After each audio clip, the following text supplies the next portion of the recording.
welcome back to Fit as a Fanny. We are on location today at Sam's work, essentially, because we've just had a meeting. We've had a meeting with the fabulous Active Pregnancy Foundation. We have indeed. But Sam's stupidly busy, so I'm just following her around and delivering her coffee. It's essentially what's happening.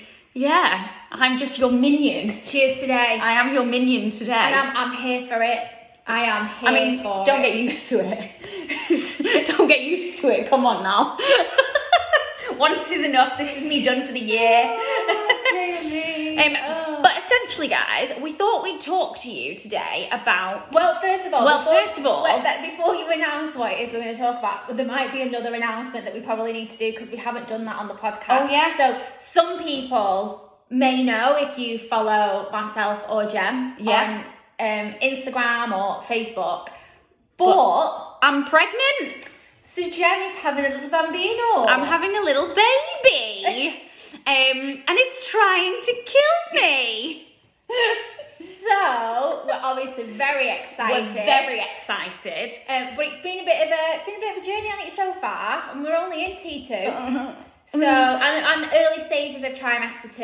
Yeah. So we thought, in light of this incredible news, we would talk about Gemma's pregnancy journey so far. Yeah, because it's been a real hoot, guys. It's been a real hoot. You know how they say, like, you've got that pregnancy glow? It's not, it's sweat. It is perspiration. It is moisture. There is no such thing as fucking pregnancy glow. That is me just sweating 99% of the time. And also, another lie is this morning sickness. Sorry, all day sickness. Thank you very much. Oh my God. So yeah, guys, I mean, already you can tell that I'm having a whale of a time. No, it is amazing. We're having a baby. Not me and Sam. Me and my husband. Although to be fair, I have already said I hope they're ready for a Sam-shaped statue in their house permanently. Absolutely. Get the spare bed ready. It might as well be. I mean, it might as well. Too. I mean, you'll be babysitting enough, to be fair. I'll literally be fobbing it off on you. Fine by me. But yeah, so essentially I'm very grateful. I had a miscarriage in April. It sort of like just stopped growing at about 6 weeks. So when we went for the 12-week scan, it was like, medical miscarriage, blah, blah, blah, blah, blah. Which was shit at the time. Yeah. It was horrendous. But in our job, we know how common it is. Even the nurses were saying like it's 1 in 3. It is very, very, very, very, very common. So that sort of, I don't want to say eased it a little bit, because when it is happening to you, it is awful, but it also eased it a little bit in the sense that I didn't feel abnormal, and it wasn't like, oh my God, there's something wrong with me, I'm never going to be able to get pregnant again. And then literally, I think I had 1 period and then we were pregnant again. So I joke that Andy has super swimmers. Well, the amount of lycra he wears as well, they should be fried. For those who don't know, Andy doesn't just wear lycra for the fun of wearing lycra. No. FYI. Could you imagine? Andy is a triathlete. He's a triathlete, so he lives in a lot of lycra. Not just, because that's his thing. That's his style. He's a triathlete. He's a triathlete. So we then found out I was pregnant again pretty early on. Like, I took a test. I sort of just knew. And I took a test and it said like 1 to 2 weeks. Yep. So sort of just knew. And then the fun began. I was all right for a couple of weeks. I was like, oh, this isn't too bad. This is, all right. And then the sickness kicked in. And to the point where I've had to be on like anti-sickness tablets loads, because I just wasn't able to keep food in me. Or you lost a lot of weight, didn't you, in that first trimester? Yeah, well, I've gone through stages of losing a fair amount of weight at various stages, because I was living off potato for a good 4 weeks. So little backstory to Jem. Obviously, you will have heard about her journey and a battle with food and anorexia. Yeah. And we're actually obviously way past that and stuff Very now. past But it. her diet is very healthy in the sense of a lot of fruit, a lot of Veg. vegetable. Yeah. And to then switch from those kinds of high fiber foods Yes.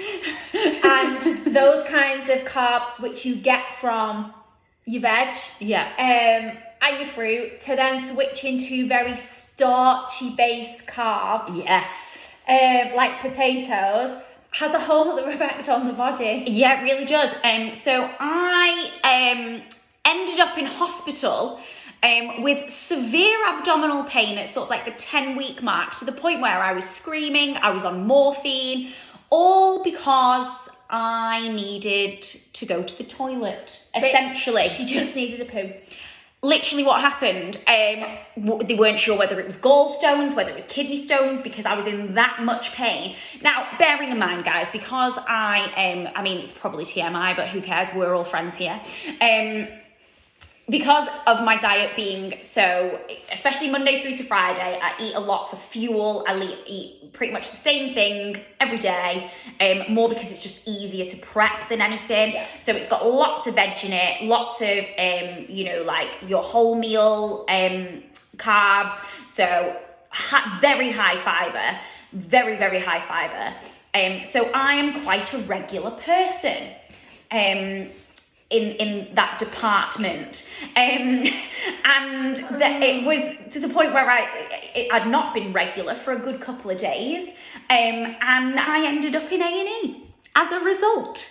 Like, I mean, you can't write these things. No, not really. No, so then that is also how Sam found out that I was pregnant, because Sam came to visit me and the nurse comes in and then starts talking about the pregnancy, and Sam just looks at me as if like.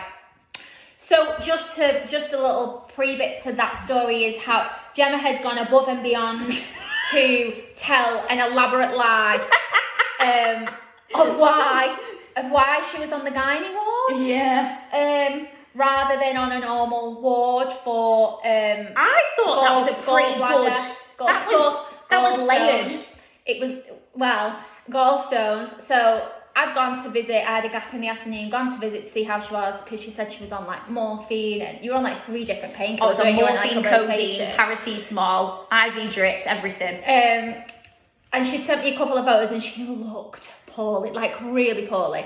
So I had a gap in the afternoon, went to go and visit. So she was like, I'm on the gynae ward because it's the closest bed that they had to the ultrasound machine to check the gallstones out. And I was like, all right, okay. Spot on. So it goes in, and she is like high as a kite, to be fair. Yeah, it was great. It was grim. And sits there and we're chatting away, and then the nurse comes in and she's like, so Gemma, is this your first pregnancy? I was like, and then I was like, the jig is up. yes, The jig is up. it was an elaborate lie. Yeah, had a lot of holes in it, to be fair. Nah, it was layered. It was not layered. Nah, it was layered. It was not layered. Yeah, it was good. And the nurse screwed you over. And the nurse screwed me over. To be fair, there's only a certain amount of lying you can do when you're high on morphine. Let's be serious. So I ended up in hospital for 3 days with that one. They sent me home with some lactulose, and I was fine.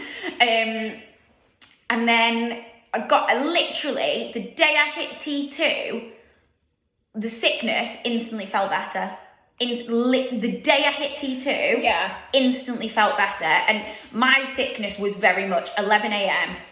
right the way through. So as soon as 11 a.m. hit, I would feel horrendously sick for the rest of the day, to the point where for about 2 weeks, I was in bed by about 6 o'clock, because it was either... You were just completely floored. Yeah, it was either go to sleep or sit here and feel sick the entire time. And oh my God, right, any pregos out there, Dairy Lunchables. Oh my God, what a taste sensation those bad boys are. Is that your craving? That was just what I was eating, because that's all I could stomach. Dairy Lunchables and salt and vinegar crisp, and then my tea. Oh yeah, salt and vinegar crisp, I can get on board with. Oh no, not salt and vinegar, ready salted. Oh no, what are you doing with your life? Yeah, just plain ones. What are you doing with your That life? was all I could eat, and then my tea would literally be a bowl of mash. No wonder you were constipated. I know, yeah, exactly.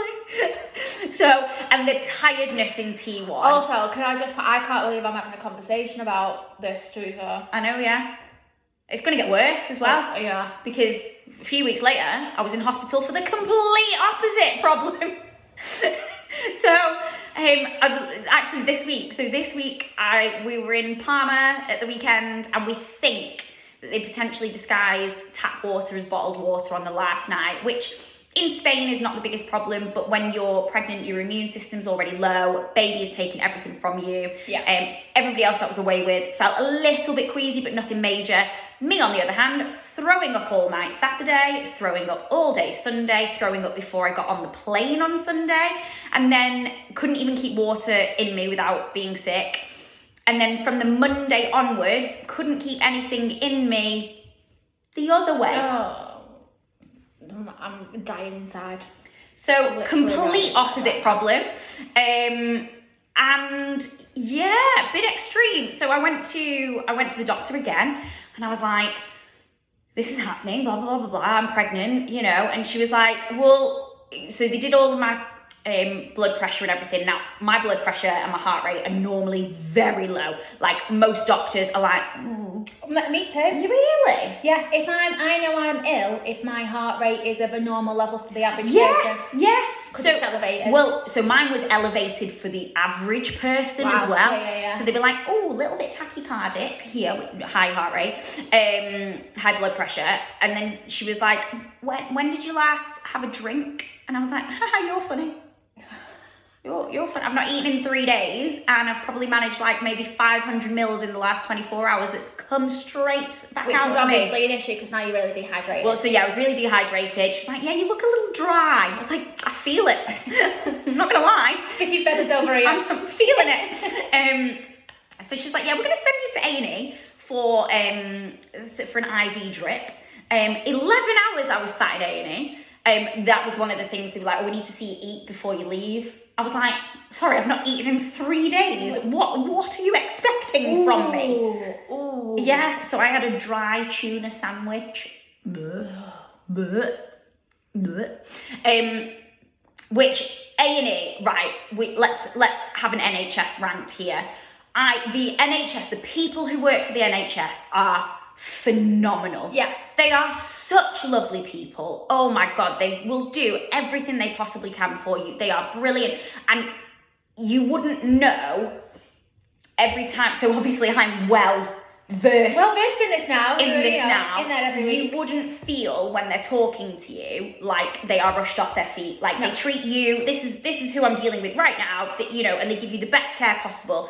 And they are absolutely brilliant. It is the system that is broken. And having 3 smackheads in A&E does not help. Oh my God. Like, I get it's an addiction and, you know, they need help and they need support, but wow.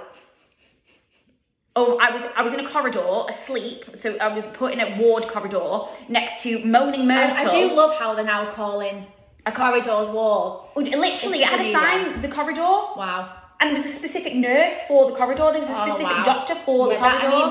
That's a problem, isn't it? Like, that's what it is. Yeah, that is a problem. But it was an active corridor as well. So, like, People are walking past. people walking past all the time. Not ideal. It was not ideal. So I'm dehydrated. I'm on a 10-hour drip. Sleep deprived. Not eaten in 4 days now. And actually, I think probably sleep deprivation is slightly worse. I was than going to say sleep dehydration. deprivation. You could have just sent me home and been like, right, Absolutely. let's crack on. So this is how bad it is. I was that dehydrated that they had to get 3 nurses to try and put a cannula in me. They had to put a paediatric cannula in, and they had to get a paediatric nurse to put it in. Just in case you don't know what a paediatric cannula or nurse Kids. is, it's kids. Kids. The kiddie-sized needle. Kiddie-sized needle with a kiddie-sized doctor to get it in. They stabbed me about 18 Where? times. There. No, see, you Hand. right. So my issue, it makes me feel that about going in your hand. Like, I work at Alder Hay, and obviously I work with a lot of children that have cannulas in their hands and stuff. And they have magic cream and plasters that go over first to numb them. And honestly, if anybody ever tried, I've never had anyone try to put one in my hand. I didn't get any of But- that. And I was getting the kids' You were getting the biggest version. needle. I would 100% have to ask, as a fully fledged adult of like 32 years old, would have to ask for magic cream if they were going to. Oh no, I put watch that- it. No, if they were if they were gonna go in through my hand for a vein, I'd be like, you either need to get me the cream or you need to knock me out. Under general anaesthetic for a Genuinely, cannula. I don't mind you going in my arm, like that's fine, not a problem. But the thought, Really? oh, good, just because there's not much there. No, and that's the only reason they managed to get it in me is because they tried everywhere else. I was like a bloody pincushion. Well, yeah, because you were dehydrated. Because I was so dehydrated, and they're like, "Well, we need to get fluids in you, but we can't get fluids in you without putting a cannula in you." Ugh. I'd have been like, do me a favour, you're going to get that kiddie needle, go and get me that kid magic cream. Yeah. Bring it in.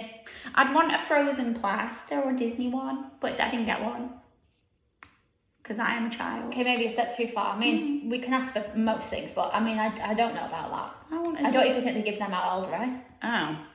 I feel like that will fix the NHS. Disney plasters. You don't even get them at older age. So, Really? yeah, no, it's just the big thick plaster things.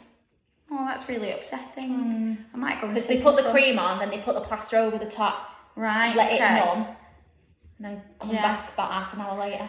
But yeah, so I was on an IV drip anyway for 10 hours. So I got home and then so the doctor goes to me, "Have you lost weight?" I've not eaten in 3 days, so I'm going to go with yes. So it's not been intentional, It's not been intentional, but but I've not eaten in 3 I days. haven't managed to keep a meal down, and I haven't eaten. So, Yeah, I threw up everything I ate on the Saturday, and since then I've had a piece of bread. so I'm going to probably hazard a guess at that maybe I've Yeah. lost a few It pounds. was like just a couple. So when I saw, I went to, it was my friend's christening, little boy's christening yesterday, and she was like, oh, you look a little skinny in your face. Have a big piece of cake. Oh yes. I was like, absolutely, yes, thank you. So yeah, so that's been fun. So we've been in hospital twice for complete opposite problems. We have the fatigue in T1. Also, I mean, if you have listened to any podcast Love a nap. episodes before today, Gemma loves a nap anyway. Love a so nap. to be honest, fatigue does not surprise me in the slightest. Oh my, no, but like I thought I was the tired person before. This was unreal. Like I would be able to do maybe 2 hours of work and then I was like, I need to go lie down. I was Yeah, having 3 naps in a day. Yeah, that doesn't actually surprise me, I'll be honest. It was unreal. And then same again, T2 hit. I think your spirit animal might be a koala bear. Or a sloth. Maybe a koala bear. Yeah, just Yeah. cuddly. No, they sleep for 23 hours of the day. Do they? Oh, I'm 100% a koala bear. Koala bears sleep for 23 hours a day. They're Really? only awake for 1 hour. Either that or a cat, because they sleep for 18 hours a day and they're little shits. Yeah. I'd definitely prefer to have a koala bear in the background than a cat. I know, but they're really heavy. Have you felt a koala bear? No. They're really heavy. Like, they don't look like they'd be really heavy, but they are really heavy. Did you know that, like, they also carry chlamydia? I don't carry chlamydia. If you're likening me to a koala bear, let's not do that. They're the biggest spreaders of chlamydia.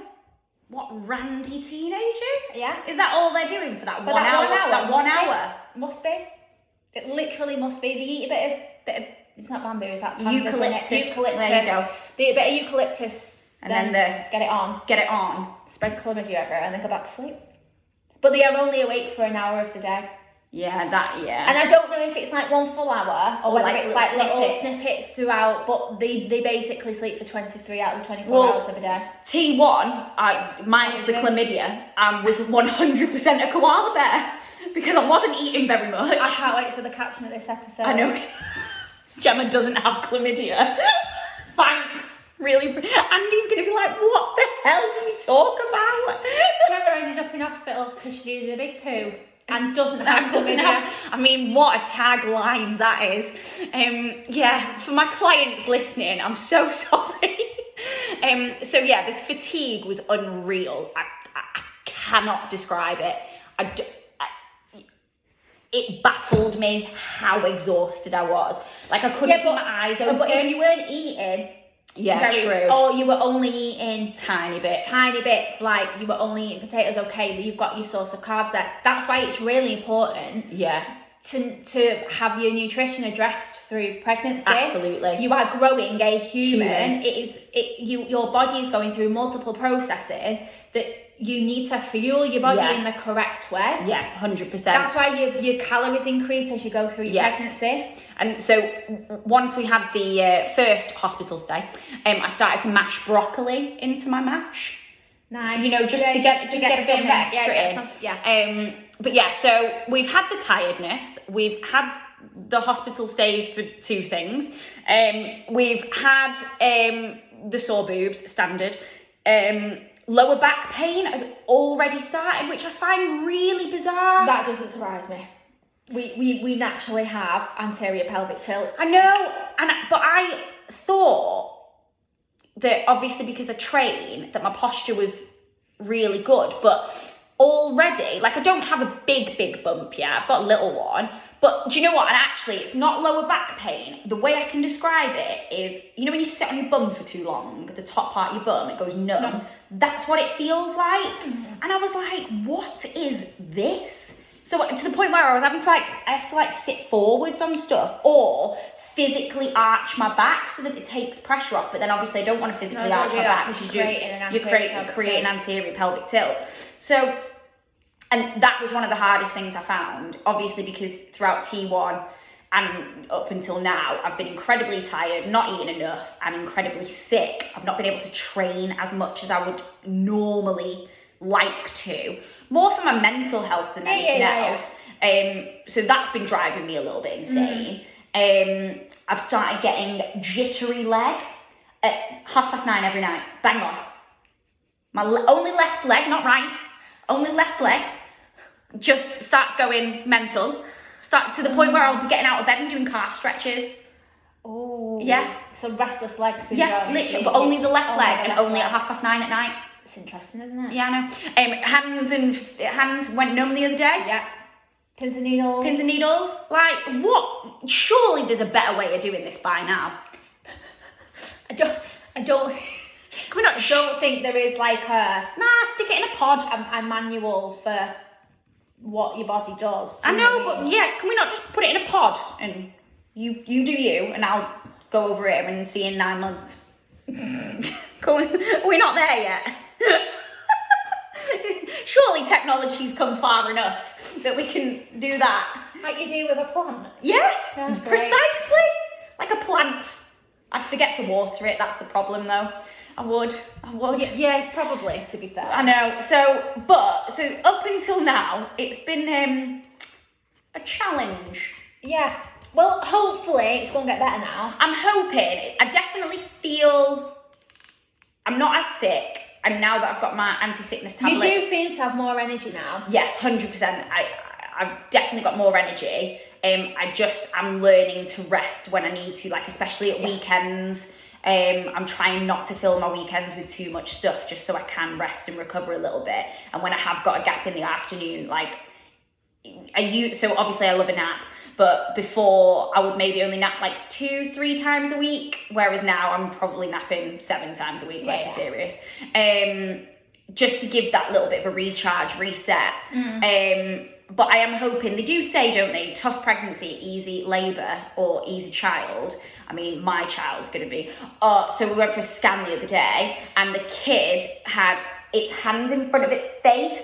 So you couldn't see anything. And she kept trying to move it and wasn't having any of it. And I was like, well, it definitely gets its stubbornness from me then, doesn't it? Ooh, just not moving at all. You're in for a fun time. I know, yeah, it's going to be a great. But also, and if there's anyone out there listening, I want to try hypnobirthing. Oh yeah, I've got a contact for that. Have you? I have. Yeah, fabulous. Yeah, because incredible. So obviously, I'm a little bit crazy. A little bit. Yeah. A little bit crazy, a little bit loud, a little bit mental. And research shows that if baby enters the world in a calm environment, then baby is a little bit calmer.